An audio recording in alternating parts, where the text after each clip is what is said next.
Well, today is the 20th death anniversary of Princess Diana. So, the People's Princess married her ex husband, Prince Charles, on July 29th, 1981, as the marriage lasted for 15 years. Diana was concerned about Charles's relationship with Camilla, as it was a negative impact on the marriage, and Charles had an affair with Camilla behind Diana's back. Yep, he cheated on her. Prince Charles. Why? Why did you cheat on Diana? You already had a gorgeous beauty right there, and you still hurt her? With Camilla of all people? Diana loved him, but apparently he never loved her. Now, Diana was so hurt, she ended up having an affair herself with Major James Hewitt. You know the whole saying, two wrongs don't make a right? It obviously wasn't the best for her to get back at Charles. When it comes to some people who cheat on each other, you got the one person who cheats on a significant other, so the significant other feels like they need to get revenge by making them feel even worse by having an affair with somebody else. Yeah, that's not going to make things better because you're hurting each other and you're pretty much hurting yourselves. So come on, don't do that. Revenge isn't everything. It's not going to help it. Very much so. Do you think Mrs. Parker Bowles was a factor in the breakdown of your marriage? Well, there were three of us in this marriage, so it was a bit crowded.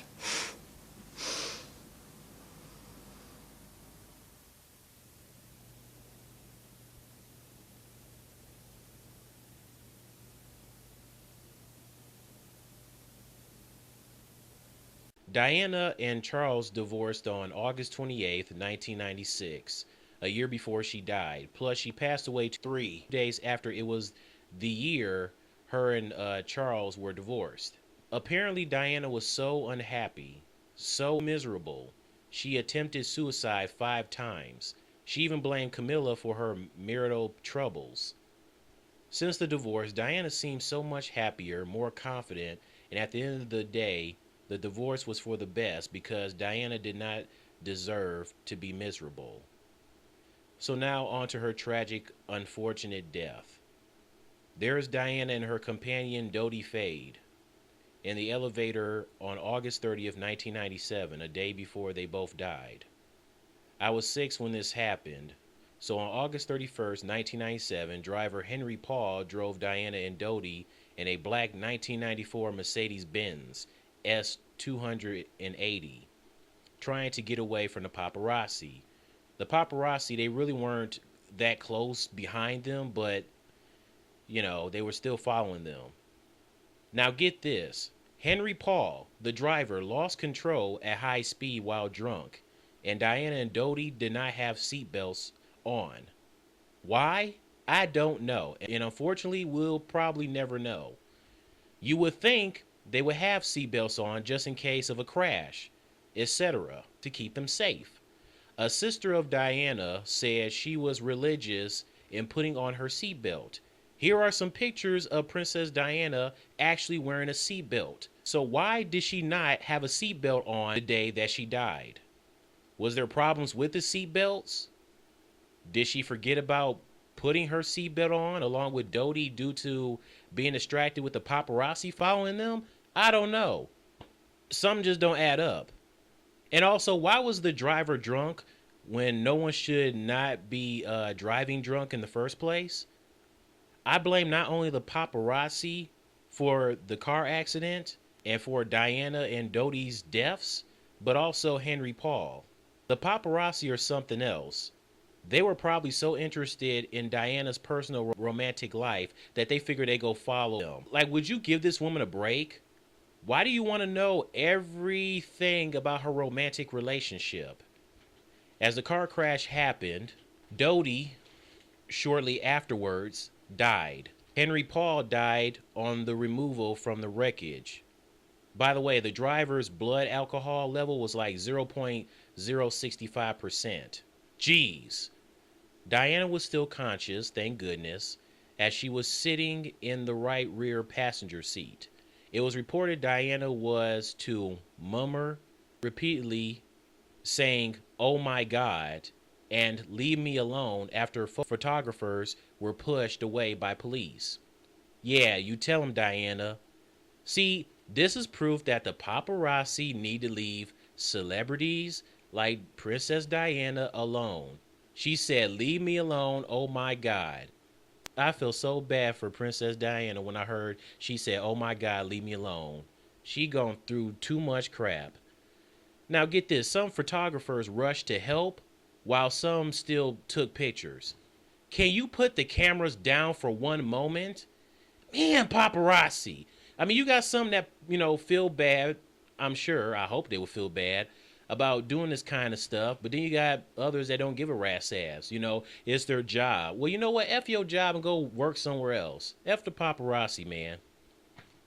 Diana had no visible injuries, was removed from the car at 1 o'clock in the morning, then went into cardiac arrest, just like Michael Jackson.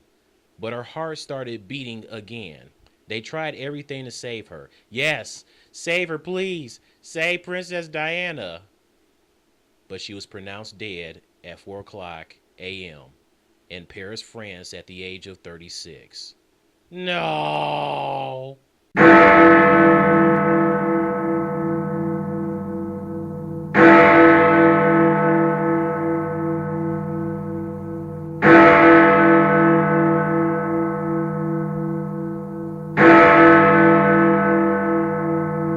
6 days after her death, her funeral was on September 6. There were 3 million mourners and onlookers in London. The worldwide television coverage was watched by 2.5 billion people. She had the biggest funeral ever. This goes to show how much she was loved by many. A lot of familiar faces attended her funeral. In attendance was Hillary Clinton. Bill Clinton was a no-show, but he did remark on Princess Diana's death. Let me say again how very sad Hillary and I are about the terrible accident that has taken the life of Princess Diana and the others who were with her. We liked her very much. We admired her work for children, for people with AIDS, for the cause of ending the scourge of landmines in the world, and for her love for her children, William and Harry. And I know that this is a very difficult time for millions of people in the United Kingdom who are deeply shocked and grieving. The American people send their condolences to all of them. And we value their friendship, and we understand this great and painful experience. For myself, I will always be glad that I knew the princess, and always think of her in very strong and positive terms, as will Hillary. And we can only hope that her work will go forward, and that everyone who can will support her two fine sons and help them to have the life and the future that she would want. Also there was Tom Hanks, Tom Cruise, Nicole Kidman, Steven Spielberg, George Michael, Elton John, who did a tribute to Diana at her funeral, his rewritten version of his song Candle in the Wind. The song is originally in honor of Marilyn Monroe, and it was originally written in 1973. They all came to Princess Diana's funeral to pay their respects and say their final goodbyes. Diana was friends with George Michael and Elton John. Prince Charles was there, accompanying her body back to Britain. Yeah, you better be there, you bastard, for your ex-wife. Mariah Carey was also at her funeral too. In her coffin, Diana was dressed in a black walker dress and was clutching a rosary in her hands. The rosary was a gift from Mother Teresa, who died the day before Diana's funeral.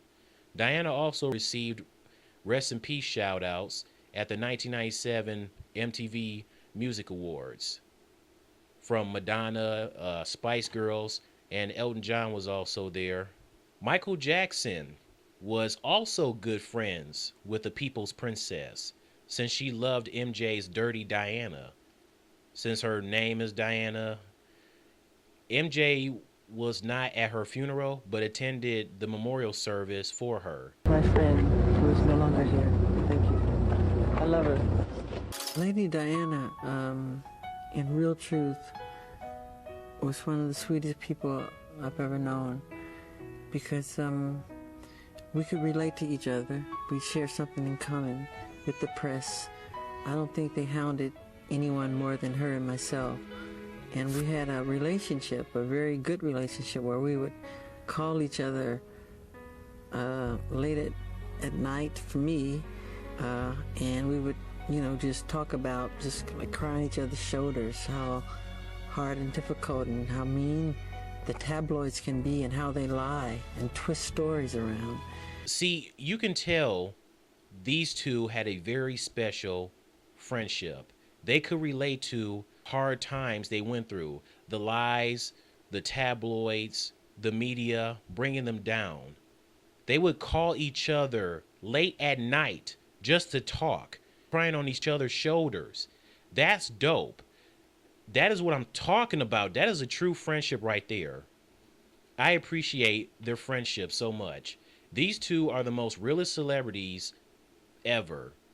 They both care for children, helping people, wanting to make the world a better place. They were great together. They would have been a great couple. MJ would have treated her better than Charles. Seriously, Prince Charles, what the hell is wrong with you? As he moved on and married Camilla since 2005. Man, whatever.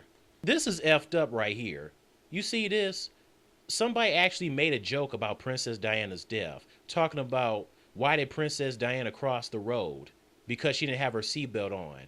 And then there's a picture of Prince Charles, Camilla, Queen Elizabeth, and the guy on the left, I guess that's her husband, I guess. They all laughing, as to make it look like they're laughing about Princess Diana's death. Like, whoever created this is effed up. This is not funny. So disrespectful towards Diana. What is wrong with you?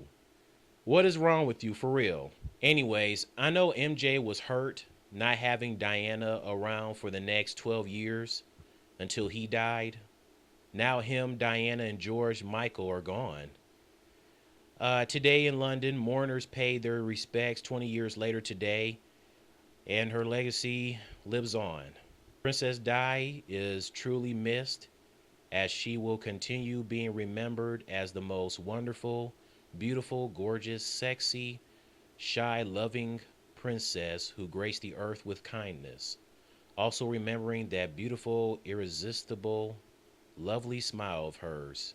And her sons, along with Kate Middleton, will make sure to keep her legacy and memory alive. Tell me where you were when Princess Diana passed away on August 31st, 1997. Were you even born yet, or you weren't born yet? There's also the Diana documentaries, like The Last 100 Days of Diana. I think they aired like back in May on ABC of this year. And there's also another documentary, Diana, 7 Days, that will premiere tomorrow, Friday, 8/7 Central on NBC. Rest in peace, Princess Diana. I think one of the hardest things to come to terms with is the fact that the people that chased her into the tunnel were the same people that were taking photographs of her while she was still dying on the back seat of the car. Through all the things that she seemed to go through, all her personal turmoil and all the things going on in her life, she managed to maintain an image of strength and just something, a symbol of hope for so many people.